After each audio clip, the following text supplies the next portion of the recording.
When we're working with standards-based grading and reporting, we have to get into the conversation. What goes in my gradebook?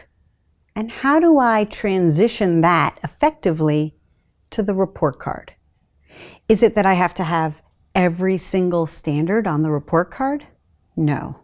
That's overwhelming for you, for me, for the parent. So what do? How do you make this work?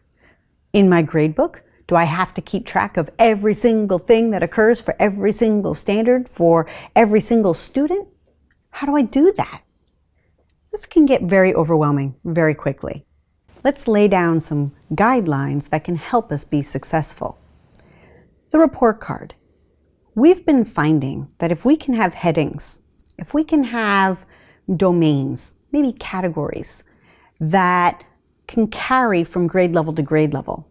For example, if I'm doing a standards-based report card for the Common Core state standards, I might have headings like key ideas and details, craft and structure, integration of knowledge and ideas.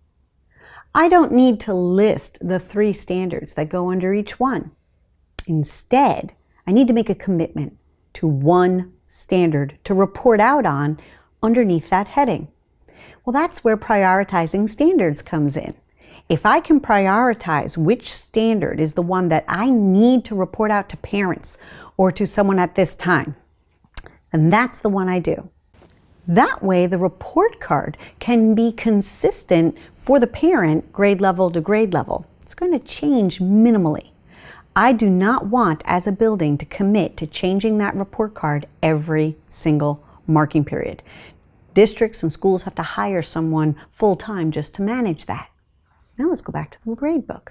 In the gradebook, I can keep track of all 3 standards underneath that heading. Let's start with the heading, key idea and details.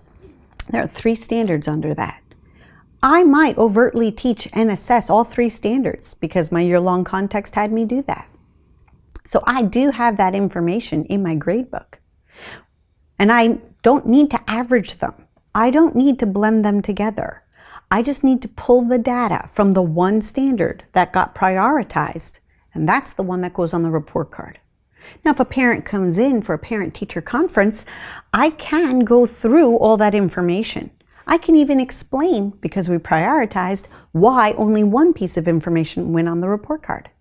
This relationship between the 2 levels of data is important to maintain. The point of standards-based grading and reporting is to make sure we never average information together. We don't want to muddy the information so that it's no longer transparent and honest. If we are reporting out under a heading, it's one standard at a time. But what about when a student does work in my classroom in formative assessments? What if they're doing well on 4.0 items and 3.0 items in my classroom? Can I report out that they're at a 3.0 and a 4.0 level on a report card if on a common assessment there was no 4.0 item? Answer, yes. Yes, I can. As long as I have that data in my grade book, on a formative assessment, that's the perfect time to get that information. Because that's when a child has the time to be courageous and show us rich, deep thinking. That's exactly the kind of data a teacher needs then to make the expert call. I'm saying this child is at standard, this one standard, or this child is above standard. That's my professional judgment based on the information I have in my grade book. We don't want to set up a protocol or a policy that we used to have out of habit. I don't need to average grades. I don't need to weight grades. I don't need to figure out that 100-point scale. We want to shed those behaviors.